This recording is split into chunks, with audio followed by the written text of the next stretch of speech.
Allez, cette question à présent, et si le meilleur moyen de préparer sa retraite, c'était justement d'avoir sa résidence principale? Bonjour Christian. Bonjour David. Christian Fontaine, tous mes voeux. Merci à vous aussi. Une bonne année, journaliste au revenu. La résidence principale qui est la pierre angulaire de sa stratégie retraite. C'est votre idée, mais ça paraît évident. Je veux dire, non mais c'est vrai, non mais ça l'est pas pour tout le monde qu'à l'évidence, il faut d'abord être propriétaire. Il y a des gens qui remettent ça en cause aujourd'hui? Alors, ça ne l'est absolument pas. Vous savez, on est quand même dans l'économie aujourd'hui d'usage. On loue absolument tout. On peut louer. C'est un truc de jeunes, c'est un truc de milléniaux. On peut louer son logement. Oui, mais c'est quand même ceux qui sont en phase, je dirais, de se constituer un patrimoine. C'est vrai que on loue de beaucoup de choses, mais lorsqu'on regarde un petit peu les sondages faits notamment auprès des jeunes, on constate que l'acquisition de la résidence principale reste toujours un vrai motif d'épargne.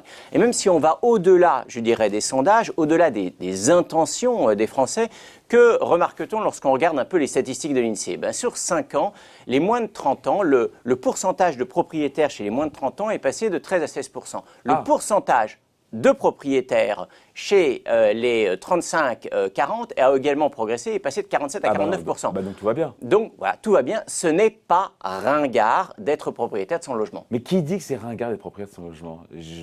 Justement, on pourrait le penser, puisqu'on est dans une économie où, je dirais, on veut tout absolument louer. Or là, voilà un domaine, le patrimoine, un domaine très classique, où en fin de compte, les Français se comportent un peu comme leurs parents, c'est-à-dire à partir du moment où ils ont, je dirais, ils profitent d'une certaine stabilité sur le plan personnel, sur le plan professionnel, dès qu'ils peuvent, et c'est vrai que la conjoncture l'encourage, puisque les taux d'intérêt n'ont jamais été aussi bas, ils s'endettent pour acquérir leur logement. Ouais. Donc c'est vraiment ça, la pierre angulaire, c'est la résidence principale, on rappelle pourquoi? Alors pourquoi c'est la pierre angulaire? Effectivement, c'est la raison Parce que pour moi, c'est une essentielle. évidence. Pour moi, c'est une évidence. Je veux dire, j'ai le sentiment que ceux qui nous regardent se disent, mais qu'est-ce qu'ils ont réinventé ils ont réinventé le show, les mecs, c'est pas forcément une évidence, parce que la location a quand même des avantages.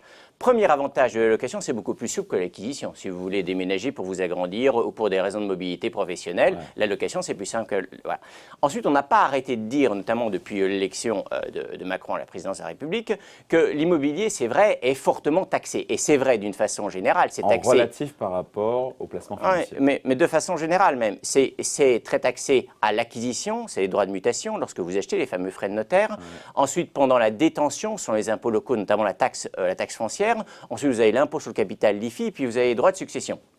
Donc c'est vrai que la location a des avantages et je veux bien même admettre que payer un loyer tous les mois, c'est pas jeter de l'argent par les fenêtres, puisqu'en contrepartie du loyer, vous avez quoi? Vous avez le droit d'occuper le bien. Donc voilà, donc il y a quand même un certain nombre...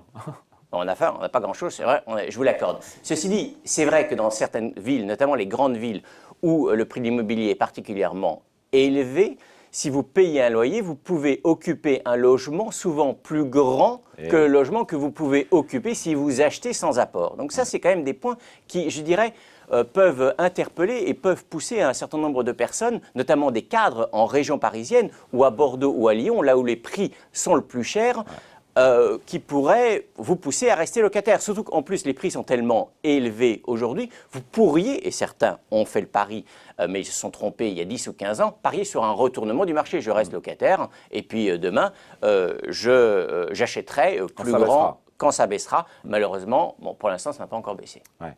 Il y a des simulateurs en ligne qui cherchent au départ à nous aider, qui au final arrivent à des conclusions qui méritent d'être nuancées. Alors, les simulateurs en ligne, donc faut-il mieux acheter, pour répondre à la question, faut-il mieux acheter ou louer? Oui, pardon, c'est ça la question. Tout dépend, je dirais, il y en a des bons, il y en a des moins bons. Ce qui est certain, c'est que qu'ils soient bons ou pas bons, tout dépend, les résultats dépendent des hypothèses de départ, à savoir le pourcentage de revalorisation du loyer, le taux de crédit utilisé, le pourcentage de revalorisation du prix du bien.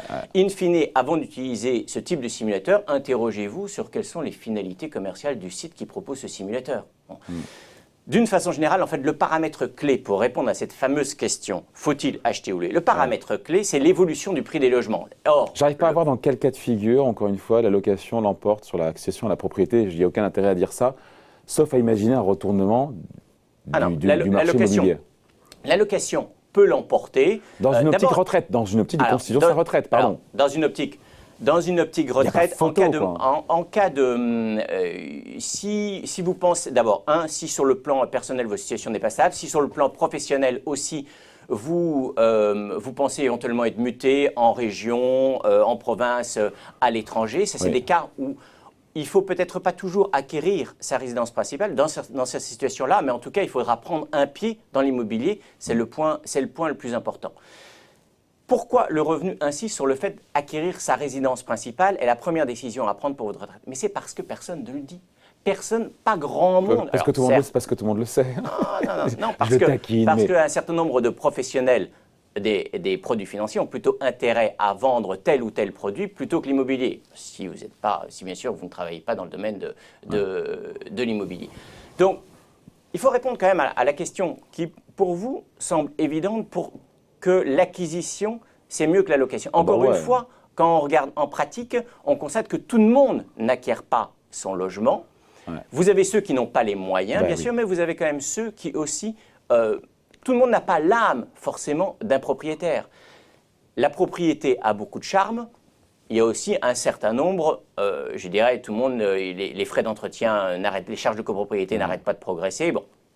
En fait, l'élément clé sur lequel le revenu veut insister, c'est vrai que, et on est en plein dans le débat sur les retraites, les pensions de retraite, quelle que soit, je dirais, la réforme qui sera décidée ou pas, tout le monde sait très bien que les pensions de retraite vont plutôt tendance à diminuer dans le temps. Le taux de remplacement, c'est-à-dire le rapport entre le dernier salaire d'activité et la première retraite, va baisser. Ouais. Ça signifie que... C'est clairement dit dans le rapport du corps, ça. Voilà. Ça signifie qu'aujourd'hui, il va falloir se constituer un complément retraite. Donc, mettre en place une stratégie retraite. Vous savez qu'aujourd'hui, il n'y a qu'un retraité sur 3 qui avoue, qui s'exprime en disant qu'il a mis de l'argent de côté pour sa retraite.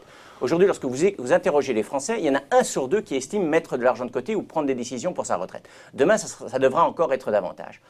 Pourquoi l'acquisition de la résidence principale est, je dirais, la première décision que vous devez prendre? Parce que le jour où vos revenus vont baisser de 30, 40, voire être divisés par 2 le jour où vous serez à la retraite, c'est vrai que être propriétaire de son logement, ça va un peu de soi, mais il faut le dire, ça dessert la contrainte budgétaire, ça réduit votre budget logement au strict minimum. Ça, c'est la première chose qu'il faut rappeler. Ensuite, et on ne le dit pas assez, lorsque vous êtes propriétaire de votre logement, le moment venu, si jamais vous avez besoin de liquidité, notamment pour financer une éventuelle dépendance, vous pourrez toujours vendre votre logement, en viager ou sinon le vendre et puis ça vous fera des liquidités. Enfin, dernier point sur lequel on n'insiste pas assez, la résidence principale aujourd'hui est un véritable havre de paix sur le plan fiscal. C'est vrai que l'immobilier... Il a raison, c'est juste l'immobilier, d'une façon générale, est très taxé, mais pas la résidence principale. Je vous passe l'abattement pour l'IFI, l'abattement pour les droits de succession, le crédit d'impôt pour la transition énergétique, etc.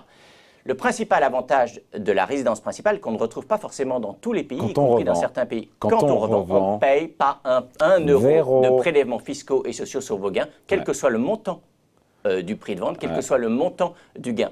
Et pourquoi c'est important dans le cadre d'une stratégie retraite? Sauf si on est en SCI.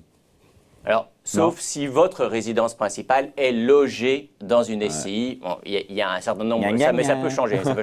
Bon, vous avez raison.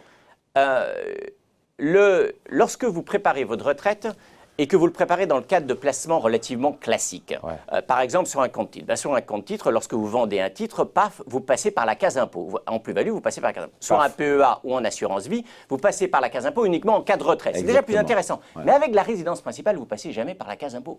Et pourquoi c'est intéressant? Parce que si vous achetez une résidence principale qui vaut 100 000 €, l'année d'après, les prix ont progressé de 10%, comme vous avez fort en maths, la plus-value est de 10 000 €, et donc vous avez un bien qui vaut 110 000 €. Et si ensuite, l'année d'après, le prix de l'immobilier progresse encore de 10 000 €, vous n'allez pas gagner 10 000 €, mais vous allez gagner 11 000 €. C'est les intérêts composés. Oui.